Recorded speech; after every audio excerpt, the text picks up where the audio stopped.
of good news and lots of good case stories this week.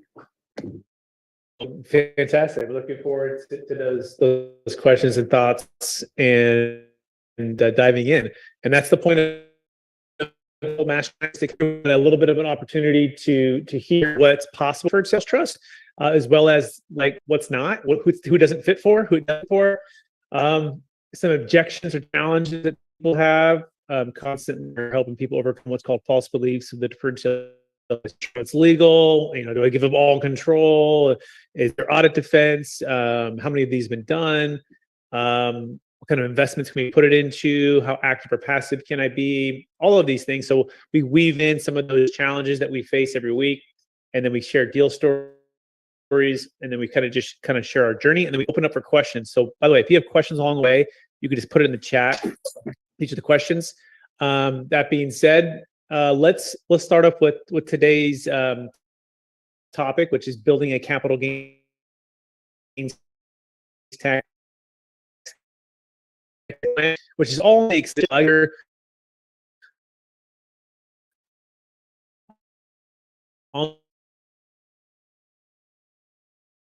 account 24 hours with on the 20th. You can download the entire book, 307 pages for free. Okay. Kindle version. Okay. Now, if you want to also support the hardcover copy, or I guess it's the soft cover copy, physical copy, you can.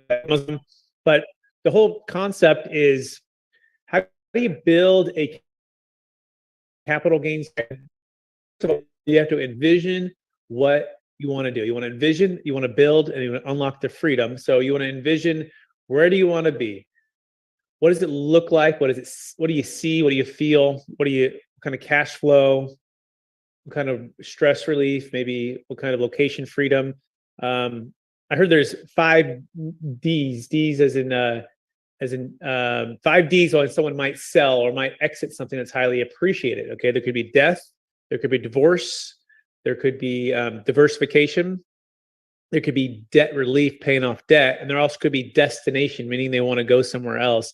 And these tend to be the drivers, especially for anyone who's selling out of a highly appreciated asset in something like California or New York or New Jersey, where you have a huge tax state. Maybe you're feeling like you're real estate rich, and maybe the cash flow is not as lucrative as you like it to be, or maybe you have a lot of debt and debt starting to adjust. Okay, but you're facing this big tax burden. This is the whole point. How do you weave in a capital gains tax exit plan before you exit? Because guess what? You're facing somewhere between 25 to 50% of your gain being wiped out by capital gains tax and depreciation recapture. And so that's the big thing to solve for. But we believe you've got to go in the right order. You want to build the plan before you actually even list or sell the asset. Jake Miller, what are your thoughts on that so far? He's frozen. So I might actually open it up to Pierce. Pierce, what are your thoughts on that so far? Yeah, it's interesting, the 5 Ds that you kind of summarize there. And when you kind of break it down, I think that's pretty accurate. One of the things that is super cool about the deferred sales trust is that it can help in any one of those situations. It's got the ability to provide freedom in each one of them in different ways. So I think that's pretty awesome. Yeah. And like, for example, it could be a partnership separation. It could be, we did a deal in San Diego. It was 4 partners in a car wash development, ground up out of Chula Vista. They bought land. They developed the land. They were all in for about $4 million. They sold for about $13 million. And so the difference there was substantial, and the tax would have been in the multiple millions. And so they were able to defer their tax. But guess what? One of them wanted to really spend the money and be separate. So he just took his money and paid his tax. The other 3 wanted to defer the tax and be able to reinvest it slowly over time when it made sense. And that's what they've been able to do. So far, they've been basically mostly liquid, diversified, on the sidelines. They've done a couple passive real estate deal investments that are more like lending, that are semi-liquid. But they're waiting, and they've been waiting, and they were able to sell at the right time, essentially in 2022, before everything really started to shift. And now they're starting to see the opportunities. And that's the cool thing. It was able to help them separate the partnership. There was no death or divorce, but it was an opportunity to separate the partnership and then to be able to reinvest at a time that makes a lot of sense. So Jake Miller, what do you think on those 5 Ds, right? You got death, divorce, diversification, debt relief, and destination kind of freedom. What are your thoughts on those, Jake? Anything come to mind? It's incredibly important that people realize that what we're doing here is we're helping liberate them, just like you're saying, Brett. Freedom to be able to reinvest the way that they need and that they want. Overall, and literally to not waste anybody's time, like literally in the first 5 minutes. Let's see. Can you hear me better now, Brett? I think so. Yeah, you were getting going a little bit there. Yeah, but yeah, maybe no video, maybe better. Sorry about that. Yeah, just moving in between places. I left Guadalajara last night in a car. I've been driving across Mexico, so forgive me for my lack of great signal today. But to your point, freedom, or helping individuals find the freedom to be able to reinvest without having to pay taxes, is kind of like our main goal. That's what we're here to do. We're helping people know and understand how they can reinvest net of attorney fees rather than net of taxes, and the margin between is huge. Literally, it's typically a no-brainer if people are subject to taxes. And I say subject to taxes like in a big way, such as individual are having $1 million transaction or higher, or having a very big tax problem, so to speak. We're here to help solve that problem. Yep. And Pierce, what kind of assets do these work for? So what's nice is that they work for a variety of different assets, unlike some of the other strategies like a 1031, where it's, really mainly real estate. This works for a business, it works for stock, it works for crypto, it works for real estate, it works for primary home. It pretty much works for anything that's highly appreciated. Yeah, and what's cool about it too, it's a proven track record too. Like there's others that are let's say imitators, but haven't duplicated it. And the really incredible thing about it is it's 27 years, thousands and thousands of closes, billions of assets sold using it, and over 24 no change IRS audits. And so part of that gives us certainty of conviction on what it can do, what it is, also what it can't do, and why some of the other ones don't work. Such as sometimes the other ones come out and say, oh, you could be your own trustee. That's one of the tenets of what you can't do with the deferred sales trust. So if you're looking to be your own trustee and have unilateral control, it's not a good fit because it doesn't work for the deferred sales trust. We offer third-party trustee services. That's part of what we do at Capital Gains Tax Solutions. And then we work with also third-party financial advisors. So if it's something that where you want to be actively trading and doing everything yourself, that's also part of what makes it taxable. So we use third-party financial advisors like Jake Miller, also Jake Carpenter's on the call as well. So these are the things that make the deferred sales trust work. It works for assets it could work C corps. We're doing a C corp sale working on a C corp deal, looking at it. And what's interesting about C corps, especially places like California, is if you go to, it's really efficient, like in the beginning or during your let's say building of the business. But when you go to exit, it's almost like double taxation. It's like even more. And so it's high as 67% was the SEC. So they're looking at the deferred sales trust help not even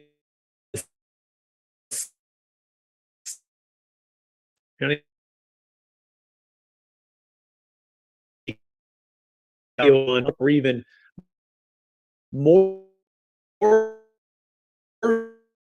value because cap gain was like maybe 50, 45, with New York and depreciation recapture. It was like 25, like this doesn't have a capital gains tax, or a Florida, but you have the federal of 23.8 for Obamacare. So 25 to 30 is kind of probably the lower end. 37 to 40 is probably the higher end, but then you can get as high as 67% depending on how you've structured your C corps, which is absolutely kind of wild to think about how much can be wiped out. But you've got the tax savings prior to. Jake, you want to add anything about that with the C corp so people can understand that? Well, with a C corp, people need to know and understand that all to the valuation of the shares of a C corp. And it's actually the shares of a C Corp if you're doing a stock sell that you're selling. And again, we have to analyze the situation because in every scenario, Brett, sometimes we let the C Corp dissolve and we sell assets. And so every scenario and every situation is different for every buyer and seller. That's why we come in with a team of people to analyze what is the best and most optimized scenario. Yeah, very well said. Yeah, exactly. And by the way, this particular one we're looking at, it seems like it's definitely going to be more favorable if they do the stock sale or the share sale, right? Versus the asset sale for a number of different reasons. But let's just say the CPA was very impressed and it works great. In fact, Jake and I just closed a C Corp deal, about a month and a half ago now, and for the Colorado client, and they were really hesitant. They were like, "Whoa, I don't know how we're going to get around the round is not the right word. I don't know how it's going to work for a C Corp, the DST." And we walked them through it, and once they saw it, they go, "Whoa, it's even more valuable than I thought it was before," which leads into the next kind of topic, which is how to make the deferred sales trust an investment and not an expense, right? So the first thing is not only the capital gains tax that you're deferring. So in this scenario, it's like 67% for this particular C Corp seller. So that's one thing. That's the money that's going to be working for you. It's going to be invested. It's going to be hopefully producing some cash flow, some appreciation. You can live off the full amount versus the after-tax amount.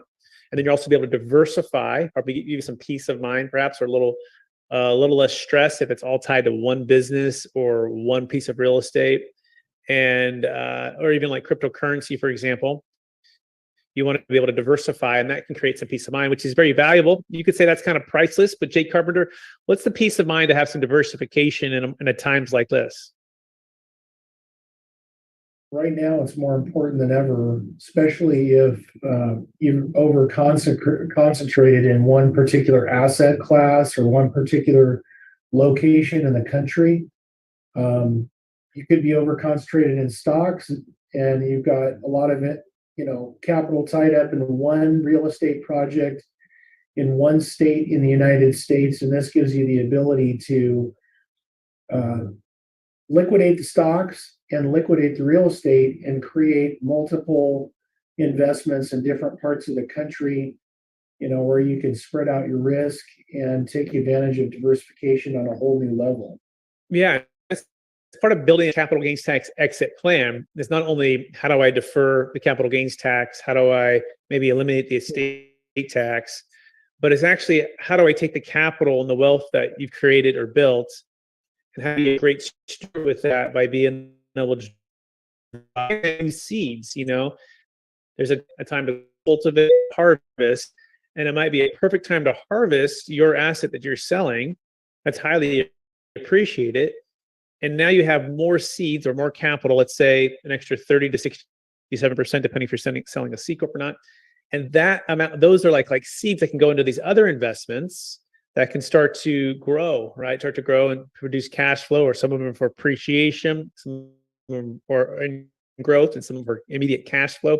Some of it's just sitting on the sidelines in T-bills. That's, I think, around 4%. Maybe they're going down a little bit lower, maybe 4.5 or 3.5. I'm not sure, Jake Miller, what you think about that. But the point is, you get some liquidity, some diversification. Jake Miller, talk to us a little bit about what you're seeing in the marketplace for those that are wanting some security and some liquidity right now.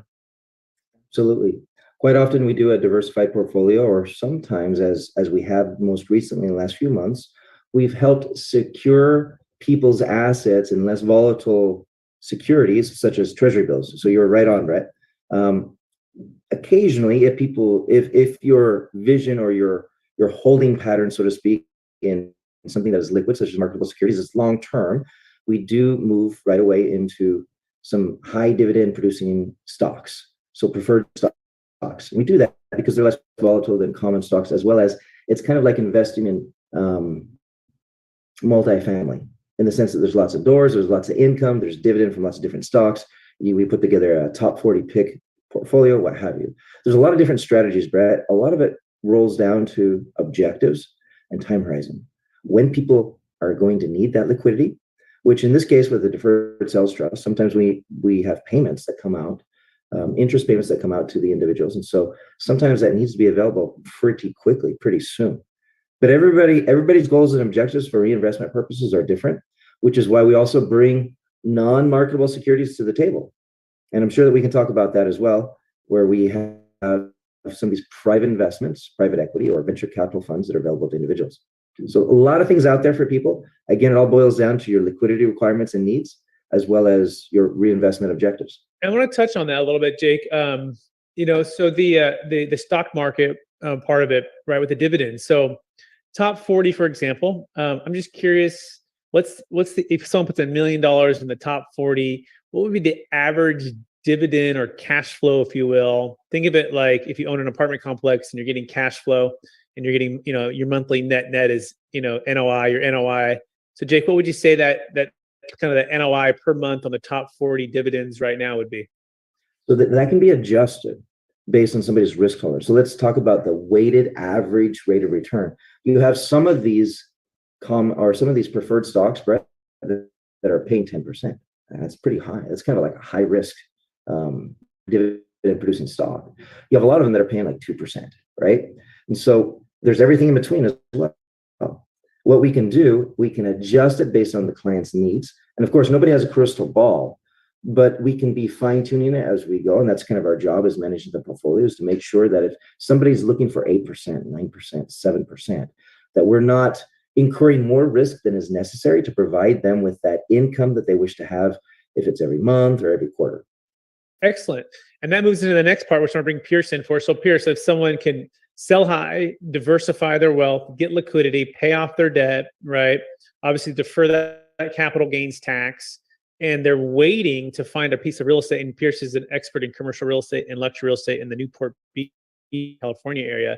So Pierce, now they find a deal which someone had overpaid for, which absolutely happened in California for many years, it feels like. And there's some opportunities that are coming along. So walk through how somebody might take advantage of now finding a real estate property, investment property, right? And partnering with the trust to buy it. Yeah. So what's really cool is that typically with like a 1031, you have this time constraint issue. So you only have 45 days to identify and 181 to close it. And it's like you got to go back into real estate when you want, with the flexibility that the deferred sales trust gives you the ability to control the timing of things. Not only that, but when you find a deal, right, that's actually good, you get a brand new depreciation schedule with it. And the way that works is you basically would set up a new LLC, and then you would go ahead and you would do a JV, a joint venture with your trust. And what's even cooler is that we can structure it in the most advantageous way for you, depending upon your unique situation at the current time. So a lot of times what we'll do is we'll structure it at 80% ownership to you for the sweat equity. And then the trust will come in at 20%, and they'll put up all of the funds, or, for the down payment, or all the funds for, purchasing it if you haven't in there.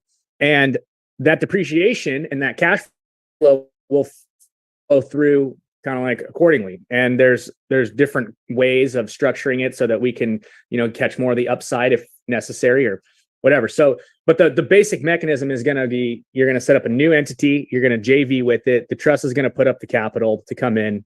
You're going to put up the sweat equity. And then from there, we're going to determine the best way, percentage wise, and all that kind of stuff based upon your unique situation to kind of structure it. Very well said, Pierce. No, you nailed it. And I think that's the biggest thing. It's like really clarifying your need as an investor. And I feel like for my real estate people, and that's my strength, is real estate. Grew up in the real estate development business, brokerage business. I'm still a broker, still an investor. That's my main area of expertise. I found that the biggest need for my clients has always been optimal timing. It's always been buying a deal when it makes sense, or being able to strike when the deal makes sense, having enough liquidity, having enough debt paid off so they can actually qualify for debt, right? They have so many assets and so much debt on them that they can't qualify for new debt or bigger debt, but basically be able to consolidate and pay off their debt, consolidate their equity, and be able to strike when the iron's hot. And the old blockbuster way of doing things, you'd have to sell and try to 1031. You'd have to either sell and pay the tax to even between different marketplaces. And so that need of timing, that need of diversification, that need of liquidity, that need to strike when the iron's hot, is the big challenge that the deferred sales trust solves for. And so if the ideal outcome is to Brett and Pierce and Jake, we want to be able to sell high and buy low. We want to be able to sell high and buy on our own terms. We want to be able to build a capital gains tax exit plan that fits into our wealth plan, our legacy wealth plan. And we want these things to be work congruently, right? Not against one another. And we want to be able to have, maybe passive freedom to be retired, or entrepreneur freedom to start a new business venture. That's what the ideal solution is for the deferred, or we think the deferred sales trust is an ideal solution because it bridges those needs to where you want to be, right? And oftentimes the need is, let's say I recently watched, I think it was Vanderbilt, who was in the steel, and he was the one who discovered how to do like steel bridges, which changed the world in a lot of ways. In the Missouri River was the big river that everyone was trying to figure out how to get over the top. And so he built this steel a bridge across, and it like changed for everything, right? Well, that's the challenge, right? That steel bridge, where your need is to get to the other side, but that steel bridge, you need something to be able to help you with that. And that's part of where we would love to come in. We do come in and we provide that ideal team with the solution to execute it. And so the big question is, if you're listening to this, is if we could help you achieve diversification, liquidity, optimal timing, new depreciation schedules, ways to build wealth in a way that unlocks the freedoms you desire, would that be of significance to you? How would that be helpful for you? Would that be worthwhile for you? Would that be important for you, right? We have clients that are selling and wanting to get the freedoms of location and time with their family out of California, out of New York, out of New Jersey, who are retiring after owning assets for many, many years. And this is their family legacy. And part of that is deferring that tax, but also having that team they can trust to help them build the wealth in an efficient way. And so if it could be of value to you, we encourage you to join us and hear what we have to say. That being said, I wanted to open up for questions now. We've had quite a bit of content here for about 24 minutes. So if anyone has questions, you can put it in the chat. You can also unmute yourself. And by the way, if you want to take action right now, you can go to capitalgainstaxsolutions.com. It's capitalgainstaxsolutions.com. You can also connect with Jake Miller and Micah. Maybe you want to also chime in here. It's a good time to maybe kind of recap what we've been talking about. But Micah and Jake can be connected at strategictaxsolutions.com. And then we'll have Jake and Pierce tell them where they can be contacted here in a few minutes. But Micah, what are your overall thoughts? Maybe start fielding some questions, or maybe questions that you might have based on what we said. So, I mean, a lot of just the diversification that you get with this type of an asset, right? I mean, I love how you've structured it with the D's, right? I mean, you need to kind of make a slogan and a t-shirt with that on there, I swear, because those are the big pain points. And really, you have to keep in mind, what is the solution? What is the problem? Why is this needed? I mean, if somebody's going to take all of the proceeds of a fund and they're going to use them all, then that's great. They can use them all and they can pay the taxes on them as they use them at that time. But if they're not ready to be taxed on all of this, all of the sales, the proceeds at this time, they absolutely have that option to defer it and delay it, even more so than just a simple 1031 exchange, because then you're also getting the diversification of other assets than just real estate. You have the diversification of going separate ways from different partners. It's just pretty neat.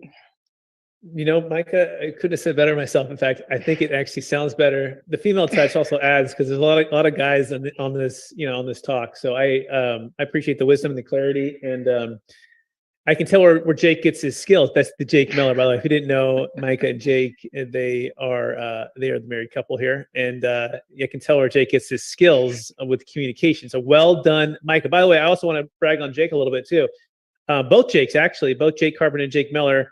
Some of their skill sets, Pierce York too, actually, let me just throw in there. Ability to ask useful, powerful questions, right? part of what separates what we believe our team from other teams is not only the diversification of thought, but also the diversification of strengths, and the ability to ask useful and powerful questions is so important for our team to help you level up to the next level. And I want to just applaud Micah, Jake Carpenter, Jake Miller, and Pierce York on your skill to ask useful and powerful questions. It looks like we do have another question coming in. Micah, do you want to read that one? Perhaps? Yeah, so this one came in from Ed. Ed's got a portfolio of some small homes, and he wants to convert to a combo of syndicated deals and direct investments. Can the DST vehicle apply to the corporate investments on the outbound side of the transaction simultaneously? Okay, that's kind of a big question. It looks like a good question. Ed, do you want to unmute yourself and say hello, and we can kind of walk through a little bit? Oh, hello. What I'm looking at right now is simplifying my portfolio and moving to more passive.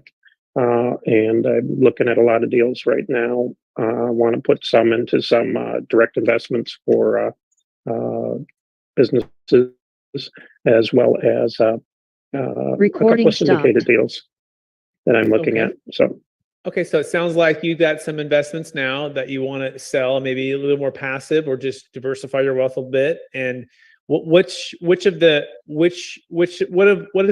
major thing that you, if you were able to accomplish what you want to accomplish, what would it look like for you? Well, from my perspective, it's going to simplify my life, because I'm right now hands-on on these things, and if I transfer it to management, the margins on those go way down. It doesn't really pay. It just becomes a long term. So I don't want to lose the cash flow, but moving to some of these other things will do that, but it'll still simplify my life, as well as deferring the gains on it. So it sounds like it simplifies your life, and it maybe frees up some of your time and energy from having to do the day-to-day management or maintenance or all the stuff that's associated with owning the real estate. Right. Okay. I'm curious, where are you located at, Ed? I am in Michigan right now. Okay. Excellent. And a couple other quick questions too. How many assets are you looking at selling? And then what's the average gross sales price? I believe, I'm not sure exactly how many I will disperse. I think probably 6 properties with 10 to 12 units, depending which ones I select. Okay. And are they single units, or are they multifamily, or mixed duplexes? These are all multifamilies, 2s to 4s. Okay, great. And then what would you say the average, for the ones you were considering selling, what's the average sales price? Maybe 250 to 400,000. Okay. And then what's the average debt on those ones? I would say we're about 45% LTV overall. Okay, so 45% of, so let's just call it 50% debt, 50% equity. What's the average gain, would you say? How much have you appreciated? At least half of that. Some of them are probably, some are tripled, and some I haven't held very long, so they're probably 50, 60%. Okay, and can any of them be packaged together and sold all in one escrow? Could be. Right now, there's an offer on the table for something like that. Okay, all right. It could be a fit. Generally speaking, I want to pass it over to Jake Miller and see what questions he would add to this and kind of his thoughts so far. You talked a little bit about your reinvestment objectives, trying to be a little bit more passive. Do you have anything in mind currently, or you just want to have the liquidity for the next deal that might come across? I've got some deals in mind. One is closing pretty quickly. I got it's an open time horizon, but there's an incentive to get in early, and other ones are always coming across my table. So, and my sound cut out for a little bit. Did you mention the total value of the package or the bag of properties? That's a good question. I think running about maybe 2.1 million for the package, with appreciation probably about, well, I guess the net out would be about 1 to 1.2, and appreciation is probably about 800. Oh, sorry. Oh, yeah, about $900,000 overall. Okay. And when do you, I know that this other opportunities in the near future, timing, there's some benefits there, whatever. And there might be an offer on the table for the whole package, or, your portfolio of real estate as it is right now. Do you have any letters of intent, or are these all just verbal conversations? They're verbal conversations, but one of them is from a realtor / partner that I work with. So it's under pretty good advisement. Okay. Just from our perspective, this would work better as a package than individually one-offs. It's more seamless as a transaction in regards to the dollar amounts that you're speaking about. Now, if each deal was $1 million, then that'd be a different story. But being that the package together is just over 2 with $1 million 2 in net, that Right. works a little bit better for us and for you, so that you're utilizing one deferred sales trust to reinvest in other projects. I would also ask if I can jump in there. Go ahead. How are these structured? Where are the entities being held, and what type of structure do you have around them? Well, that's a good question too. These are all held individually in my name. I just kind of started out that way, small, and had no equity. In the last few years, it's really blossomed out. So I realize it's not in the right legal structures to protect myself, but that's what it is. So it's time for me to move, and this would, rather than moving them into the right structures, it might be a way to achieve some more of my objectives. Sounds like you're really trying to upgrade. Right. It's good, Ed. No, this is very helpful. So yeah, I think it could work. You could schedule a time with us to kind of dive into a little bit deeper. But what initial questions or thoughts do you have at like this point? What's the number one that you're like, I really got to know that?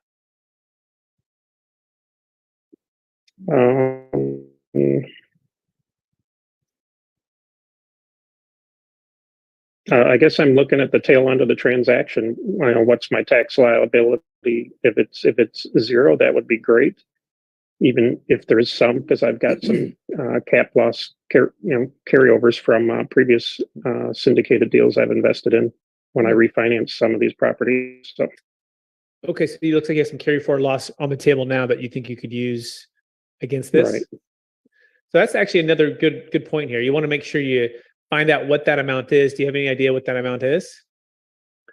I believe it's about $90,000. Okay, so it's not that big, but still, that could be we could structure it where we send you a payment at the beginning that could offset. You could use that, so you don't lose out on the opportunity to have that, and that could save you a little bit in fees too for the ongoing fees. So that's something to keep in mind. You always want to check to see if you have carry forward loss that you can offset on your current sale. Being this is only 90, it's only a small amount of your total sale. 90 is substantial, but small in comparison to the total proceeds coming into the trust. But it can still be you can still use both, is what I'm saying. So, okay. Now, I think you're referring to, your question was, well, how do I finally get out? Like the exit? Is that what you're referring to, Ed? Like long term? Yeah, I guess that as well. Yeah, so it's definitely tax deferral. It's not something where it just, unless there's like a tax holiday where someone gets into, the laws passed where there's a tax holiday where it's 0%, right? It's cap gains tax. Then you can get out in that given time. Not likely to happen in that given year, but the other thing is true. As you get out, it could go higher too. So something to always consider both sides of that. However, most clients in your scenario, let's say $1.3 million hits the account, they just keep that principal intact and just live off the interest payments, right? And so they look at 1.3 million, and let's say it's about 8% is the promissory note on the 1.3 million. That's about $104,000 per year, or about $8,600 per month. And so that's the cash flow that you'll pay ordinary income tax on. Most won't dip into the principal, but if you do dip into principal, that's when you'll pay capital gains tax and the depreciation recapture. So you fall on that, Ed? Not all of it. That's okay. Yeah. I think it'd be good to see your overall cash flow scenario right now. Like, what are you cash flowing now? How much time and energy does that take up for you, right? Versus what it could be for the deferred sales trust. Compare the two, right? And to see what's a good fit. Number two, you want to look at is if your debt's in an adjustable state or a potential adjustable state after a fixed period of time, what would your cash flow be if that rates were to adjust? We're working with a client right now. They have a very low interest rate and they're really happy. But in about a year and a half, two, it's going to readjust. And if it readjusts, it would drop their overall cash flow per month by about 5,000. It would increase by a couple points. And all of a sudden, it's not such a great deal anymore to hold. And so that's something to consider as well. You might even want to sell now because you could have somebody assume your debt, which could actually probably get a little bit higher price than the current marketplace is because debt went up so quickly. So you want to make sure you work with a great realtor who can understand and analyze your properties, analyze your debt situation, and see if they're assumable so that you could sell at a higher price. Is that making some sense, Ed? Yeah, because that's a good point too. 6 of these properties have, because it's being held individually, so they're sitting out there on traditional mortgages that are somewhere between 3 and 4 1/8% for the next 25 to 30 years. So, and if it's find out if they're assumable. If they're assumable, that's huge. They're not assumable. They're not. From what I can tell, but I could probably look at it a little closer and see. Okay, good. All right, Ed. Well, I think we did a pretty good job today. I don't know any last thoughts. Maybe even from. And 2 of my properties, well, one of them is free and clear, and another one is pretty close. It's about 75%.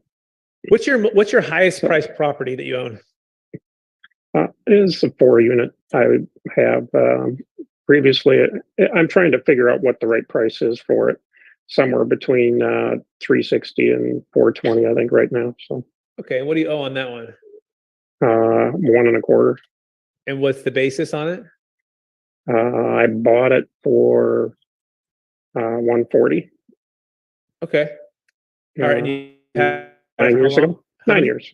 Okay. 9 years. So your basis is probably like 100, maybe 890 or something like that. And the building is old, so yeah, there's the land value was the majority of it when I bought it. So. Okay. All right. The other thing too is you want to try to, if you can, pay down your debt to your basis on all your properties. That's going to make it a lot cleaner. So one things you could prep before the DST is having your debt equal to your basis. If your debt is above your basis, we cannot defer that. That's taxed as ordinary income tax. Now, we do have a way to partially solve that, or to definitely solve that if you're an accredited investor through what's called a Delaware zero coupon deal. You can go and look up using 2 DSTs on my YouTube channel to kind of talk about that. But in the meantime, if Ed, you have the ability to pay down that debt to your adjusted basis number, the 120, let's say to the 90, pay down that debt when you can, so that when you sell, it's the same. And therefore, we can defer basically 100% of the capital gains tax and depreciation recapture. That's a little bonus for everybody there.